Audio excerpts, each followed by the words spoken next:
Have you ever checked out Games Workshop stocks, or the guy behind Warhammer 40K? Yeah, I mean, you said it, I was going to say it, but they're like a top 10 best performing stock in the UK. Yeah. It's like one of the UK's only growth stocks. It's a failed nation. Dude, I do want to kind of talk about the UK. The UK really is in such bad straits right now. They're calling it a fallen first world nation. It does sort of feel, I mean, it's like outside of London, the opportunities are just not there. In London, the price is so goddamn expensive, but they also have a high tax burden. It's like their citizens actually pay a hefty tax, but see none of the benefits. I don't know what they're cutting for austerity, but they're still in debt.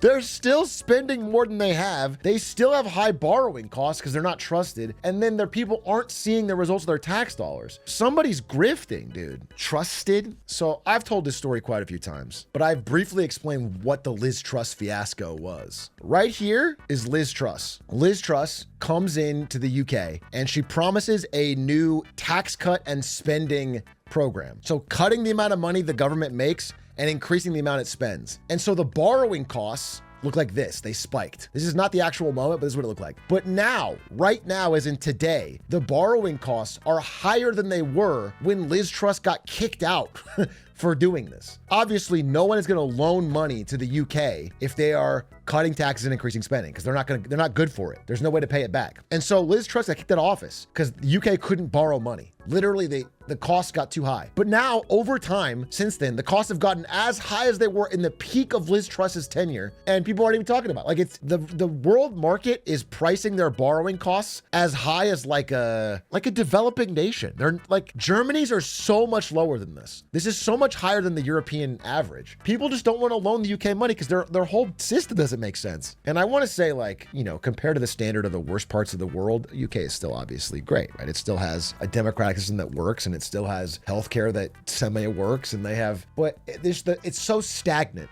It's not even that it's getting so much dramatically worse, is that it's so stagnant. The UK is just in a real rut. UK post-World War decline has been insane. Yeah, but I mean, I would say specifically, actually, if I have a chart for you, specifically post-2008, people of all ages want to leave the UK. Australia and the US are where they're going. Australia, the US, Canada, Italy, France, Japan. Listen, it's not like the US or Australia are like killing it right now either.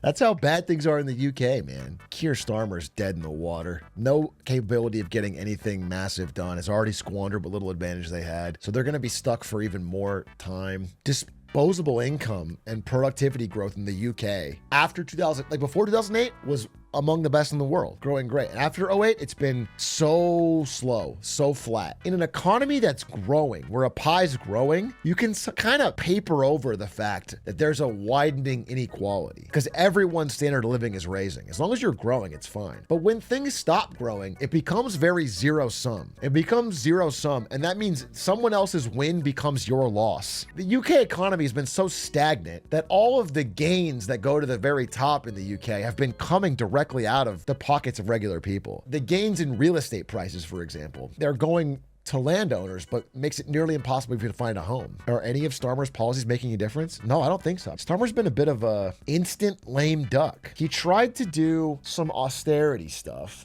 I mean, listen, their UK's in a debt crisis. They had to figure something out. But the things he chose to cut were deeply unpopular with his own party. And so they basically revolted insta. He lost his, you know, it's like his equivalent of the big, beautiful bill didn't pass. And so he's kind of dead in the water. And then the rising party in the UK is this Nigel Farage right-wing new party that's probably going to sweep next time they have an election. Farage is still around? Not only is he around, he's leading. He's leading. He's going to win. It feels bad that everything is built on this grow forever ideology. Is it time to do more stable strategies? I think this is like a talking point that sounds right when you say it, but actually doesn't make any sense because the human race has been growing forever since caveman days. It doesn't mean you have to have more people. Like, productivity goes up, new inventions. We invent a new way to plow a field or something, and now the output's up. Like, you can always grow. I don't think there's any reason to think that we would stop that. Even if the population wasn't increasing, you could grow every year. In the UK's case, the problem is they're not growing. Their businesses are not competitive. They're not leading in anything. They're just They're just stagnating. That's the problem. How has inequality been dealt with historically? War, famine, revolution, disease. In France or everywhere else, everywhere. That's the book I'm talking about called The Great Leveler. It just basically says that in all societies and all cultures, inequality trends up over time as humans figure out the meta of whatever society they're in. You know, whether it's a tribe or it's Soviet Russia or it's modern day America or it's Australia, whatever. People figure out the meta. Some people exploit it and then they get a bigger and bigger advantage until the inequality is out of control. And then one of those four things happens and then it resets. Tech advancement inherently accelerates it. I don't think that's true. I don't think there's anything inherently accelerating about inequality of tech of today versus Roman times where they had inequality too. I mean, they had literal slave owners. Does it ever really reset though with inheritance being a thing? Well, it resets with those four things I talked about. Is there a nicer one you can say? The fifth one is if Faker wins MSI, everything becomes equal. Goma goes down! Carrier goes down! Chen Shi! What if famines and plagues have upsides? H-Rock, everyone's being so negative about those, but maybe they have some benefits like making us more resilient and bring us closer together. I will say this, COVID had the upside of doubling Twitch viewership. So in a way, it was a beautiful thing, right? In a way, it was like really great. If we just had 3 or 4 COVIDs going on at once, it would be awesome for Twitch. That's good for society. Are you admitting that Twitch manufactured COVID to boost viewership? I'm just saying, where was Dan Clancy in early 2020? Wuhan, China. That's interesting. Why? Ask that question. Go deeper. Wasn't that before he became CEO? And then all of a sudden he gets promoted to CEO? That's interesting. Why is that? Are you worried about seeing your YouTube clips on the security monitor in China when you walk through Chinese TSA? I don't go to TSA like a regular person, okay? I'm showing up in a private jet to Xi Jinping's personal palace, and he's dapping me up at the door and saying, "What's up, Beijing?" and then putting his hand out on Beijing. I'm not worried. I'm not gonna go through a regular security line. Will you live stream from there? If I can, yeah. I'm working on getting a IRL live stream thing set up. Just to clarify, are you saying their inequality is inherent to the human experience and there isn't an economic system that can officially combat it without those listed events? D'Artagnan, what I'm saying is that is the thesis of the book, The Great Leveler. It's not necessarily my personal viewpoint, though it makes a compelling case looking at history. What I will say is there seems to be systems like the Nordic countries that have managed to keep their Gini coefficient, which is a good measure of how many genies you have and also how much your inequality is, lower for longer. They will also say the 30-year period after World War II in not just America, but most Western nations also had a flat inequality line. A flat Gini coefficient. That's like 40s to 70s, America, 45 to 75, UK, France. And the reason for that was the policies put in place following the Great Depression and World War II were extremely high taxes for the wealthy, high antitrust enforcement to prevent monopolization, competitive, non-dominated markets. That shit worked. You know, it's like the NBA having a first round draft pick go to the bad teams. You know, the luxury tax in the first round, it just keeps the system competitive. They're still competing, but you keep it competitive. The problem with Gini measurements is that they overemphasize domestic markets. If you look at the world economy as a whole, inequality has gone down drastically. No, that's, I think, a silly line of thought.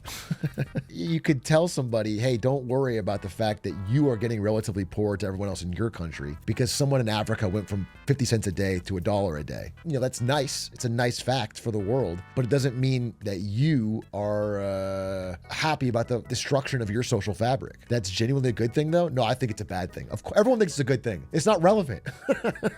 It's not relevant. It can't be used to downplay the inequality problems at home. What if Tim Apple really needs that extra billion? Tim Apple is not your problem. I'm pretty sure Tim Cook is not even a billionaire. Oh yeah, he is. He was 500 million like a year ago, but he has less shares of Apple than some of the board. He's done so much for Apple, he kind of earned it. I mean, listen, it's someone like Zaslav or Bobby Kotick, people who aren't even generating value. They haven't even made good decisions to grow the value of the company to get a piece for themselves. They're bleeding a company, losing jobs, it over, but also personally getting rich. Elon Musk keeps pulling billions of pay package out of a company that he's killing. Nvidia's number one. Nvidia's not just number one by market cap. Nvidia is the most valuable company ever. Nvidia has passed 4 trillion. First time to do that. Am I wrong to mentally think of Nvidia Cisco is pretty similar in the position.com versus AI? You're not wrong. Well, actually, no, you could be. We don't know. I think it is a little different because Nvidia has truly extraordinary profits right now. It's just an absurd number. It's just an absurd number of 4 trillion. I mean, mostly in the way that they're both really great companies, but no way they're big biggest company in the world. Yeah.